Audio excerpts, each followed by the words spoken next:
करायचं स्मरण. जय जय रघुवीर समर्थ. श्री समर्थ कृपेने एक सुंदर असा बोध, एक सुंदर असं श्रवण आपल्याला प्राप्त झालेलं आहे. या श्रवणाच्या माध्यमातून उत्तमाचं सामर्थ्यसुद्धा समर्थांनी प्राप्त करून दिलेलं आहे. बघा, प्रत्यक्षपणे भाग कसा दिलेला आहे, नक्कीच श्रवण करूया. समर्थ म्हणाले, मन शांत होईल, मन प्रसन्न होईल, परंतु मन शांत ठेवायला विचार उत्तमाचे असणं आवश्यक आहे. जे मनाला पटेल तेच विचार बघा प्रत्यक्षात आपल्या जीवनामध्ये असणं फार गरजेचं आहे. मन प्रसन्न केव्हा होईल? समर्थ म्हणाले, जेव्हा आपला देह बघा एखाद्या चांगल्या ठिकाणी, जिथे त्याला आवडतं त्या ठिकाणी गेल्यावर त्याचं मन प्रसन्न होतं. एखादी वस्तू त्याला न आवडणारी असेल आणि त्याला ती वस्तू देऊ केली तर त्या व्यक्तीचं मन प्रसन्न होईल का? तुम्ही स्वतःहून विचार करा. आपल्याला जर कोणी आपल्या आवडीची वस्तू जर कोणी दिली तर आपल्याला बघा खूप आवडते आणि मन प्रसन्न होते. म्हणून समर्थ म्हणाले, आपल्या आयुष्यात आपल्याला खूप माणसं भेटतील आणि भेटत सुद्धा असतात. हवेप्रमाणे बघा, हवेची जी झुळूक असते त्याप्रमाणे माणसं येतात जातात, आपल्याला पाहायला मिळतात. पण काही अशी असतात ना, जी माणसं आपल्या मनामध्ये ना जागा घेत असतात. तीच गोड माणसं आहेत. म्हणजे समर्थ म्हणाले, आपल्या चेहऱ्यावर, आपल्या ओठांवर हसू तेव्हाच पूर्णपणे पाहायला मिळतं जेव्हा ती माणसं आपल्या हृदयात बसलेली असतात. संपूर्णपणे ती माणसं आपली अश्रू पुसून टाकतात. बरोबर की नाही? कधी कधी तीच लोक मस्करी करतात, परंतु बघा प्रत्यक्षात मदत करणारी तीच लोक असतात, जी लोक प्रत्यक्षात आपल्या मनात जागा बरोबर की नाही हिसकावून ठेवतात. मनात जागा ठेवायची, मनात जागा घ्यायची सहज शक्य नाहीये. समर्थ म्हणाले, आपल्याला रस्त्यामध्ये अनेक माणसं भेटतील, आपण त्यांच्याशी बोलू, ते आपल्याशी बोलतील, परंतु मन मोकळेपणाने आपण बोलूच शकत नाही. मनाला शांत ठेवायचं.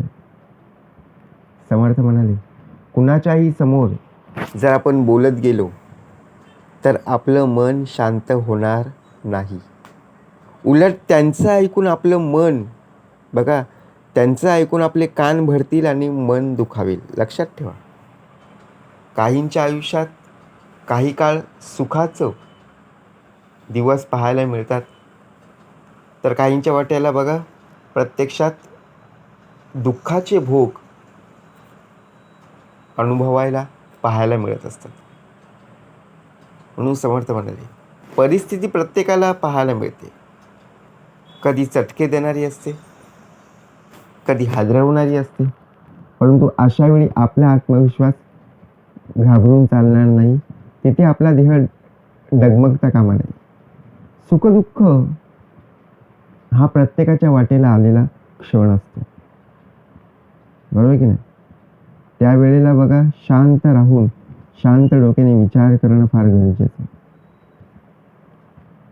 त्याचप्रमाणे समर्थांनी सुंदर भाग दिलेला आहे. कधी कधी काय होतं, त्या विचारांप्रमाणे आपला देह राहत नाही.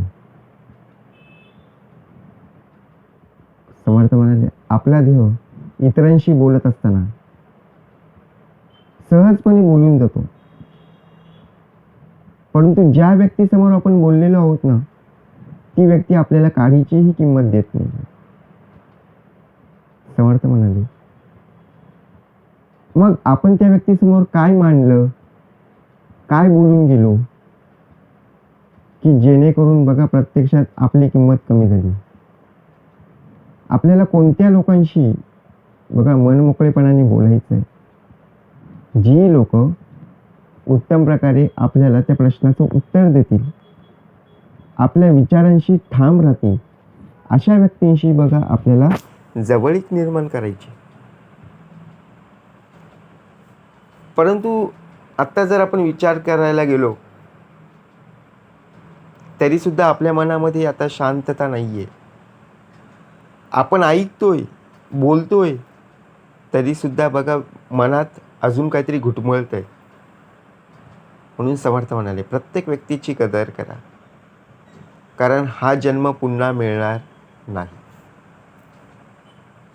एकदा गेलेली व्यक्ती बघा, ज्याप्रमाणे आपल्या आयुष्यात एखादी व्यक्ती जेव्हा येते ना,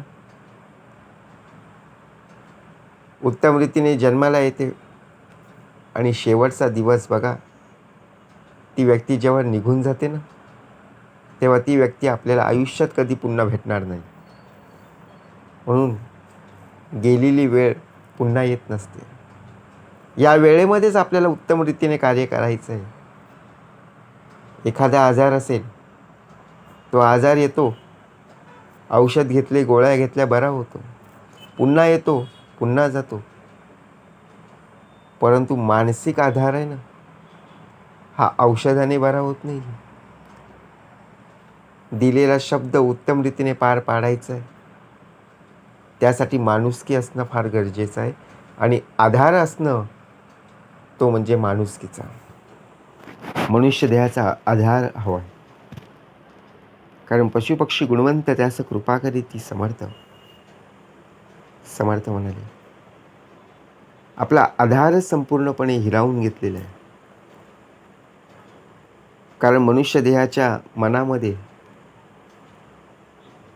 माफ करा, माफ करणं असे शब्द आता राहिलेच नाही आहेत. परंतु समर्थ म्हणाले, आपण प्रवास करत असताना चुकून कोणाला धक्का लागला की लगेच आपण अंगावर जातो किंवा समोरची व्यक्ती अंगावर येते, पण समजून कोणीही घेत नाहीये. समर्थ म्हणाले, ज्यावेळी समोरची व्यक्ती धावून येते, जर आपण काही बोललो नाही तर आपला कमकुवतपणा त्यांना पाहायला मिळतो. जर प्रत्यक्षात आपण जर त्यांच्या अंगावर धावून गेलो तर बाकीची लोक बघा प्रत्यक्षात आपल्याला वेड्यात काढणारी आहेत. चूक समजून घ्यायची, बरोबर की नाही? संवादाचं वादामध्ये रूपांतर न होता वादाचं संवादामध्ये रूपांतर होणं फार गरजेचं आहे. तेव्हाच मन शांत राहील ना. आपण एखाद्या ऑफिसमध्ये आपण कार्य करत असतो, काम करत असतो. त्या ऑफिसमध्ये बघा आपल्याला सारखं काम काम आणि कामच. आणि बाकीचे आपले मित्र असतात, बाकीचे जे स्टाफ असतात, त्यांना एवढं काम नसतं. आपण काय विचार करतो, अरे मलाच काय सर्व काम देतात, मी काम करतो म्हणून मलाच हे सर्व टार्गेट पूर्ण करावे लागतं का? बरोबर की नाही? म्हणून समर्थ म्हणाले. मग त्याचा राग आपण कुठे काढतो? आपल्या घरातल्या लोकांवर काढतो. कडी उघडायला उशीर झाला किंवा काय दरवाजे उघडायला उशीर झाला की त्याचा राग आपण आपल्या पत्नीवर, आपल्या मुलांवर, आपल्या आई-वडिलांवर काढतो. उपयोग काय? समर्थ म्हणाले की सुख व्यक्तीच्या अहंकाराची परीक्षा घेत असतं,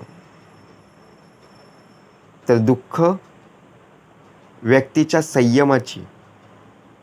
लक्षात ठेवा, जीवन व्हायचं असेल तर अयशस्वी होणं फार गरजेचं आहे. कारण अपयशामध्येच यश दडलेलं आहे ना. परीक्षा तर देणं गरजेचंच आहे. आपण शालेय जीवनामध्ये परीक्षा नाही दिल्या का? दिल्या. पास झालो, नापास झालो, पुन्हा परीक्षेला बसलो, पास झालो. परंतु आता आयुष्याची परीक्षा द्यायची. आयुष्यामध्ये नापास होणं आता गरजेचं नाही आहे, पास होणं गरजेचं आहे. कारण का, हा आयुष्यामधला जो फेरा आहे ना पाप पुण्याचा, तो आपल्याला इथेच फेडायचा आहे. कारण पुनरपी संसारा येणे नाही. म्हणून समर्थांची शिकवण आहे, मनाला शांत ठेव, सर्व गोष्टी आपोआप होऊन जाईल. संयम असणं गरजेचं आहे हो. आपल्यामध्ये संयमच नाही आहे. आत्ता लगेच झालं पाहिजे, नाही आहे तसं होत. समर्थ म्हणाले, नशिबात आणि नजरेत एकच फरक आहे, की जी गोष्ट आपल्या नशिबात नसते ना, तीच गोष्ट आपल्या नजरेला हवी असते. आता विचार करा, एखाद्याच्या दारासमोर गाडी उभी असते, 4 व्हीलर. ती आपल्याला सतत दरवाजा उघडला की पाहायला मिळते, परंतु ती आपल्या नशिबातच नाही आहे. कारण तेवढा पैसा आपल्याकडे नाही आहे. परंतु ती आपल्या नजरेला हवी असते, की बाबा माझ्याकडे ही गाडी हवी आहे. परंतु समर्थ म्हणाले, त्यासाठी उत्तम कर्मसुद्धा तितकंच महत्त्वाचं आहे. तुझ्या नशिबात नाही आहे, मग नशिबात नाही आहे यासाठी आपल्याला कर्म करणं फार गरजेचं आहे. चांगले कर्म करा, चांगलं फळ प्राप्त होईल. कारण अहंकार आणि संस्कार यात काही फरक आहे तर विचार करा. हो, अहंकार म्हणजे दुसऱ्यांना नमवून खुश होतो आणि संस्कार म्हणजे स्वतः नम्र होऊन दुसऱ्याला खुश करतो. लक्षात ठेवा. आता आपल्याला कसं जगायचं आहे, अहंकार रूपी की संस्कार रूपी? ज्याप्रमाणे प्रत्येकजण जीवन जगत आहे, परंतु वेळ निघून गेल्यानंतर एखाद्या व्यक्तीची होणारी जाणीव आणि त्याची भासणारी उणीव या दोन्ही गोष्टी निरर्थक असतात. जेव्हा त्या व्यक्तीला सांगायचं असतं तेव्हा आपण सांगत नाही आहे. वेळ निघून गेल्यावर सांगून उपयोग काय? आता ज्या व्यक्तीने चांगले कर्म केले त्या व्यक्तीला आपण बघा 2 शब्द उत्तम रीतीने बोलता आलं पाहिजे. परंतु वेळ गेल्यानंतर कितीतरी वर्षांनी बघा आपण जर बोलायला गेलो, अरे तुम्ही हे काम केलं होतं, धन्यवाद. म्हणजे काय अर्थ आहे? ज्यावेळी आपण पास झालो त्यावेळी बघा आपलं घरातले व्यक्ती, आपले मित्रमैत्रिणी, आपले शेजारी-पाजारी आले की नाही भेटायला, बरोबर? आणि परीक्षा होऊन 2-3 वर्षानंतर ती लोकं आली आजूबाजूची आणि तुम्ही 10वीला पास झाला होता, काँग्रॅच्युलेशन. मग त्याचा उपयोग काय? समर्थ म्हणाले. म्हणून समर्थ म्हणाले, प्रत्येक गोष्टीत एक किंमत असते.